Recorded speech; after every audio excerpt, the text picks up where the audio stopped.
Dan orang akan dengan penuh sukacita datang. Tidak mungkin kalau misalnya orang memanggil makanan dia, jangan makan sih sebenarnya saya. Padahal dalam hati belum memasak, belum ini semua belum. Sudah kalau belum memasak, masih ada makanan, tidak ada persediaan cadangan makanan di rumah. Dan saya tidak mau, tapi tangan kasih terus tidak mau. Panggilan yang paling menyenangkan adalah berkaitan dengan kenyamanan, rasa enak di dalam diri kita. Padahal panggilan-panggilan itu sementara, habis makan nanti lapar juga. Sedangkan panggilan yang paling menakutkan untuk kita semua adalah panggilan apa? Hai saudara, pulang ke rumah Bapak. Saya senang-senang, tadi malam baru ada joget-joget. Habis itu, hai saudari, hai saudara, pulang ke rumah Bapak. Oh jangan, harta saya banyak, tunggu dulu. Tidak ada kesempatan untuk bilang ini itu. Kalau sudah dipanggil oleh Tuhan, tidak bisa lagi bilang, tunggu Tuhan sebentar. Malaikat, tunggu sebentar, saya mau atur dulu sertifikat saya. Saya mau atur BPKB mobil, motor, dan sebagainya. Panggilan tersebut seringkali ditolak orang, tetapi akan mati juga. Siapa di sini yang bisa katakan saya tidak akan pernah mati? Pastor bilang tadi di khotbah tidak berlaku untuk saya. Kenapa? Saya kandungan 90% robot. Jadi tidak mungkin. Robot juga bisa berkarat, habis berkarat nanti juga rusak, malah kerusakannya bisa lebih parah. Sedangkan panggilan sebenarnya yang baik, bagus, tetapi banyak orang acuh tak acuh dengan panggilan itu, kadangkala menyepelekan panggilan itu, kadangkala tidak menghargai panggilan itu, menomorduakan, menomortigakan, dan kadangkala menjadi pertimbangan kalau saya tidak buat apa-apa, yaitu panggilan Tuhan. Panggilan hidup rohani. Padahal panggilan-panggilan itu punya akhir kehidupan kekal bersama Bapa di surga. Rahmat dan sukacita di dalam kehidupan yang sekarang, berkat perlindungan, kesehatan dan sebagainya, kehidupan semua rahmat yang Tuhan berikan. Tetapi ketika berkaitan dengan itu, seringkali orang tidak mau sungguh-sungguh. Bacaan kitab suci hari ini, dari bacaan Injil kita dengarkan bagaimana panggilan Yesus kepada orang-orang yang ada di sekitarnya. Dia sudah panggil 12 murid yang lain. Dan dia panggil yang lain, ikutlah aku. Satu bilang, tunggu sebentar, saya mau menguburkan bapak saya dulu. Konteksnya adalah bapaknya belum meninggal, jadi dia tunggu dulu. Kalau bapak saya sudah mati dan kemudian dikuburkan, baru saya ikut engkau Yesus. Kalau belum, mohon maaf, belum. Atau yang lain yang mengatakan, tunggu saya harus pergi berpamitan dulu. Bacaan yang pertama yang kita dengarkan dalam kitab Raja-Raja menunjukkan bagaimana panggilan itu harus ditanggapi secara langsung, tidak ada neko-neko. Ketika Allah berkata kepada Elia untuk memanggil Elisa sebagai penggantinya, Elia langsung pergi dan dia membuang jubahnya kepada Elisa.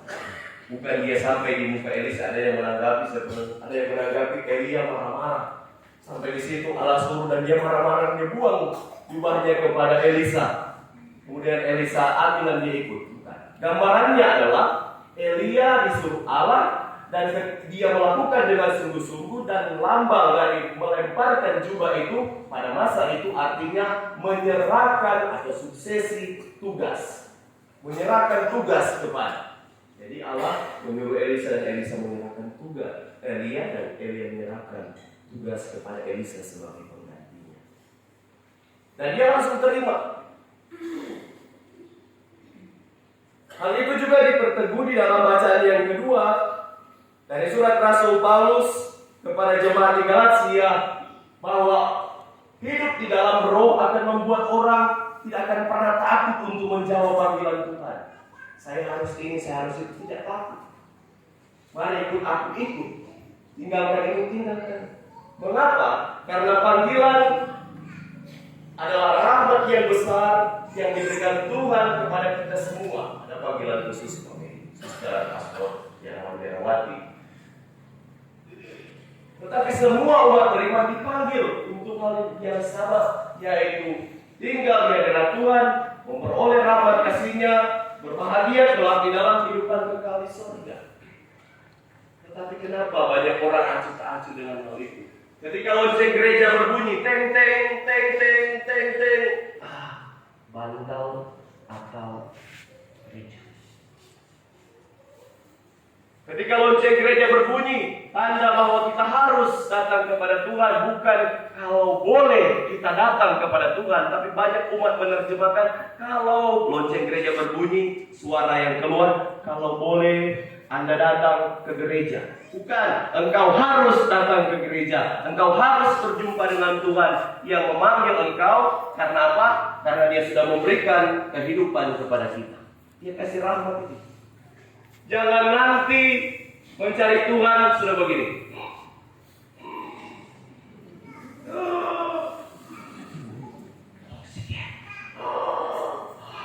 Nafas tinggal satu-satu bro.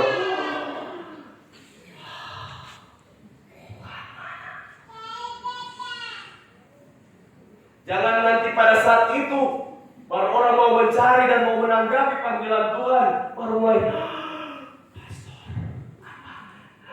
minyak suci, sakramen tobat,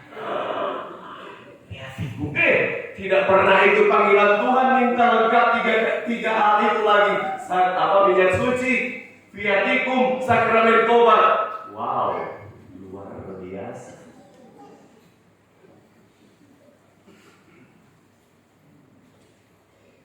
Ketika kita datang di dalam panggilan Tuhan itu juga kita datang secara sungguh-sungguh, hadir secara berkualitas. Jangan hanya kita datang kepada Tuhan ketika ada panggilan Tuhan, mari datang dalam Ekaristi. Kita datang, yang penting saya hadir toh.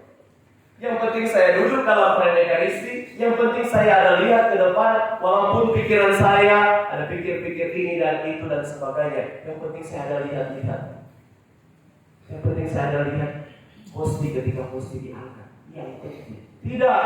Seluruh kehidupan kita harus terarah kepada Tuhan. Jangan pada saat melihat ini benar khotbah ada pikir sapi. Aduh sapi saya. Kambing saya.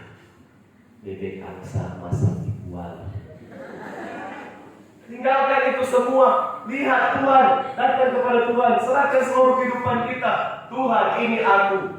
Saya hari ini ada masalah, datang kepadamu. Tuhan, saya datang kepadamu dengan penuh sukacita karena hari ini keluarga saya dapat rahmat. Tuhan, saya datang ini dengan marah-marah. Tapi saya bawa ini kehadiranmu. Kenapa? Tadi saya mau pakai lipstik, suami saya bilang tidak boleh. Tetapi saya bawa semua itu kehadiratmu, bukan di dalam perayaan Ekaristi. Panggilan Tuhan, mari datang, berikan dirimu seluruhnya, hati dan pikiranmu. Tetapi di dalam perayaan Ekaristi, kamu pulang gereja, saya hantam dendam. Panggilan Tuhan bagi kita semua ada dalam perayaan itu. Dan panggilan-panggilan itu seluruhnya menghantar kita kepada kekudusan.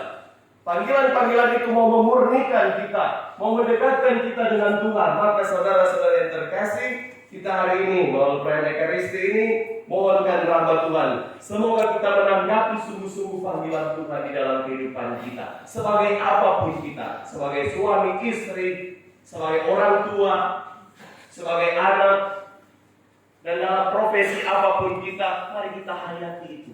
Dan jangan sampai semua profesi-profesi itu menghalangi kita untuk berjumpa Tuhan, untuk datang ke hadirat Tuhan. Jangan. Karena Tuhan yang memberikan rahmat kepada kita untuk profesi itu. Sebagai pengusaha, sebagai saya Tuhan, saya tidak punya waktu. Saya pengusaha besar, tidak punya waktu untuk Tuhan. Hei saudara, besok tender kamu batal. Hei saudara, nanti usahamu tutup, baru kamu bilang Tuhan, tolong.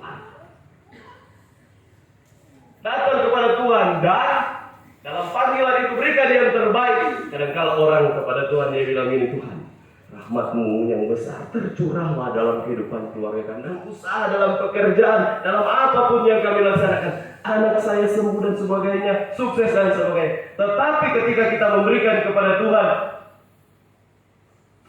ukur, hitung-hitung, saya kasih kepada Tuhan banyak-banyak, untuk apa? Dia tidak tahu panggilan yang dia terima, pemberian yang dia berikan menghasilkan berganda-ganda rahmat di dalam kehidupannya. Saudara-saudara yang terkasih, mari kita mohonkan selalu rahmat Tuhan agar panggilan yang kita terima selalu kita hayati dengan sungguh-sungguh dan hidup kita berakar di dalam Roh Kudus seperti yang kita dengarkan dalam bacaan yang kedua tadi. Tuhan mencintai kita semua.